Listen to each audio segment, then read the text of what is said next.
সত্যি তো, এত কিছু ঘটে যাবার পর মানুষের একটু সময় চাই সামলানোর জন্য। বসুন, নাহলে আবার পায়ে ব্যথা করবে।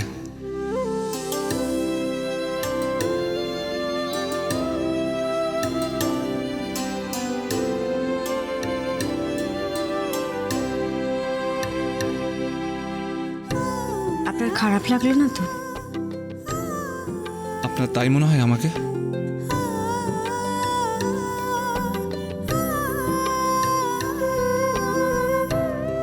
জানেন, আজ যখন সন্ধেবেলা বৌভাতের অনুষ্ঠানে আপনার ফিরতে দেরি হচ্ছিল, অনেকে অনেক রকম কথা বলছিল। আমি অবশ্য খুব একটা এসব নিয়ে ভাবি না যে কে কি বলল, কিন্তু ওনাদের কিছু কিছু কথা আমারও মনে হয় ঠিক ছিল। মোনা, তোমার আর স্ট্যাটাসকে সেম দেখে তো মনে হয় না। হ্যাঁ, খুব অ্যাভারেজ। মানে আকাশের মতো একটা রিচ হ্যান্ডসাম ছেলের পাশে ছেলের পছন্দ হয়েছে তো, সো অ্যাডজাস্টমেন্ট, কম্প্রোমাইজ এগুলো তো করতেই হয়। সত্যি তো আমি খুব সাধারণ মিস্টার চ্যাটার্জি। আপনি আবার এই কথাগুলো বলছেন? হ্যাঁ বলছি, তার কারণ ওনাদের মতন আমারও কখনো কখনো মনে হয় আমার নিজেকে আপনার যোগ্য করে গড়ে তোলা উচিত, আর আমি সেটাই করব। ইরাবতী, আপনি ঠিক যেমন তেমনটাই আমার জন্য পারফেক্ট। এটা তো আপনি মনে করেন, কিন্তু সবাই মনে করে না। সমাজের মত অনুযায়ী আমি খুবই সাধারণ, আমার পরিবারও খুব সাধারণ। এটা তো খুব সত্যি কথা যে আমার পরিবার আজকে তাদের আশ্রয়, মাথার ছাদটুকু শুধুমাত্র আপনার জন্য পেয়েছে। হঠাৎ হঠাৎ এই কথাগুলো। আচ্ছা, নির্ভর হয়ে বাঁচা, ভালো কথা বলুন। সব সময় সব কিছুর জন্য কারোর উপর নির্ভর করে থাকলে, যারা নির্ভর করে আছে আর যার ওপর নির্ভর করে আছে, দুজনের জন্যই তো খারাপ। যার উপর নির্ভর করে আছে সে কেন এতগুলো মানুষের দায়িত্ব নিতে যাবে? কেন এই দায়িত্ব নিতে যাবে বলুন তো? আর যারা নির্ভর করে আছে তাদের ওই অভ্যেস থেকে বেরিয়ে নিজেদেরকে স্বাবলম্বী করা উচিত। যে কোনো সম্পর্কে নির্ভরতাটা যদি পারস্পরিক হয়, তাহলে কিন্তু সম্পর্কে সম্মানটা বজায় থাকে। আমি ঠিক সেই জন্যেই ওদের সবাইকে স্বনির্ভর, স্বাবলম্বী করতে চাই। আমি ঝিলিকেও খুব সুখী দেখতে চাই। আর আপনি এসব করবেন বলেই একটু সময় চাইছেন, তাই তো?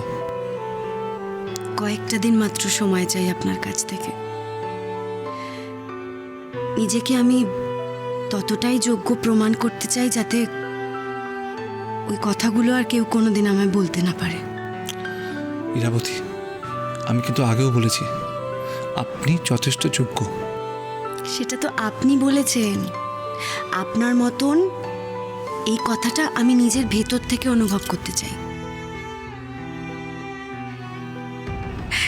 আচ্ছা, আপনার মনে আছে অফিসের কথা? আপনি আমাকে সেই এত এত কাজ দিতেন, আর একবার সেই কম্পিউটারে রিপোর্ট টাইপ করতে বলেছিলেন, মনে আছে? আমি কি মনে করি জানেন, আপনি যা করেছিলেন একদম ঠিক করেছিলেন। ওই চাপে পড়েই তো আমার কম্পিউটারটা শেখা হলো। যা কখনো কোনোদিন করবো ভাবিনি, সেই সব কাজ করতে আমি শিখে গেছিলাম। সেদিন শুধুমাত্র আপনার জন্যই আমার নিজের উপর বিশ্বাস জন্মেছিল যে আমি শুধু সংসার না, চাইলে আরো অনেক কিছু সামলাতে পারি। ঠিক তেমনই হয়তো আজ ওনাদের কথাগুলো যদি আমি সিরিয়াসলি নিই, তাহলে হয়তো আমি নিজেকে প্রতিষ্ঠিত করতে পারবো। আপনি তো বলেন গান আমার শক্তি।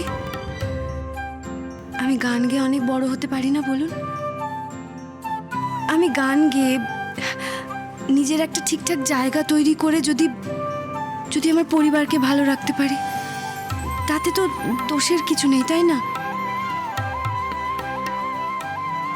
আমার তো মনে হয় একটা মেয়ে হিসেবে সেটা খুব বড় আনন্দের। ও আচ্ছা, তার মানে আপনি বলতে চাইছেন আমাকে আর আপনার দরকার নেই, তাই তো? আপনার জন্য, আপনার পরিবারের জন্য আপনি এনাফ। আমি এই কথাটা বললাম? দূর বাবা, আমি আপনার সাথে একদম চুপ করে বসুন, কোথাও উঠবেন না। আমি কিন্তু অনুমতি দিচ্ছি না। আজকে আমার সামনে থেকে আপনার কোথাও যাওয়ার অনুমতি নেই, বুঝতে পেরেছেন? এটা কিন্তু আমার অর্ডার।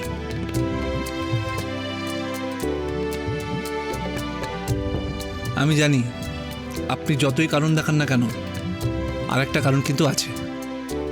কি কারণ? এখনো আমার সামনে আপনার অস্বস্তি হয়। আপনি এখনো অস্বস্তি কাটিয়ে উঠতে পারেননি। It's okay. অ্যাকচুয়ালি এত তাড়াতাড়ি সব কিছু হয়ে গেল। ছিলাম শত্রু, হয়ে গেলাম প্রতিবেশী, প্রতিবেশী থেকে বন্ধু, আর এখন বন্ধু থেকে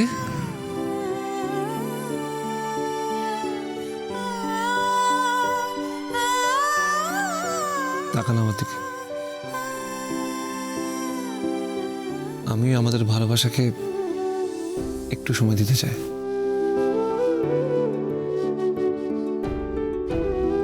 নিন, এবার শুয়ে পড়ুন, নাহলে বসে বসে কোমর ব্যথা হয়ে যাবে।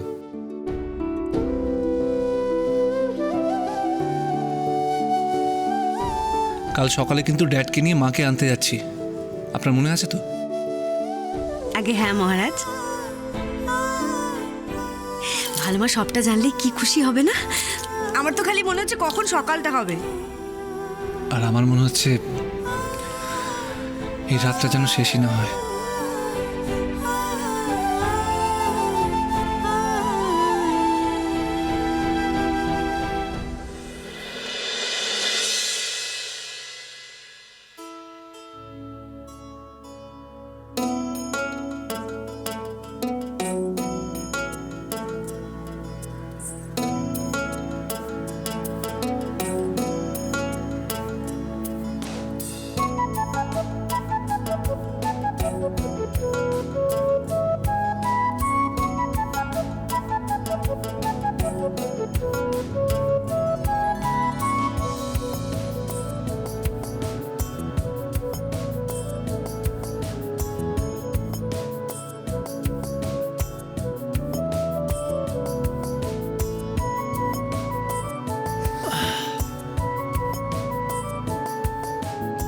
এ কি এসে রাব কেন?